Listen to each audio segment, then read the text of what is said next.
Namaskar, welcome to SR Capital Public School. Hope you all are well. आज की इस कक्षा में हम पढ़ेंगे रचना के आधार पर शब्दों के भेद। पिछली कक्षा में हमने उत्पत्ति के आधार पर पढ़े थे, इस कक्षा में हम रचना के आधार पर पढ़ेंगे। रचना के आधार पर अर्थात शब्दों की बनावट के आधार पर हमने शब्दों को 3 भेदों में बांटा है। अर्थात रचना के आधार पर शब्दों के 3 भेद होते हैं। रचना के आधार पर शब्दों के 3 भेद होते हैं। पहला रूढ़ शब्द जैसे घर, दूसरा यौगिक शब्द जैसे रसोई घर, तीसरा योग रूढ़ शब्द जैसे पंकज अर्थात कमल।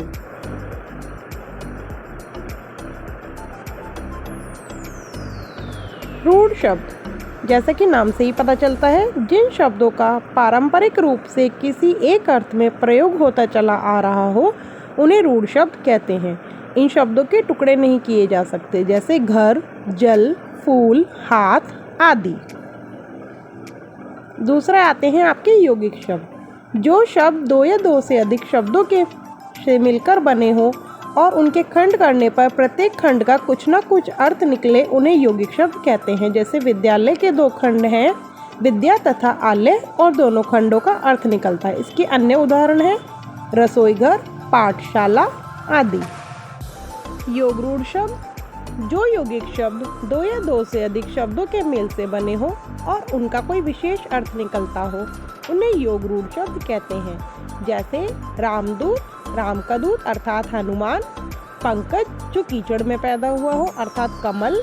इसके अन्य उदाहरण हैं पीताम्बर, चतुर्भुज आदि। तो बच्चों, आज की इस वीडियो में आपने जाना कि रचना के आधार पर शब्दों के 3 भेद होते हैं।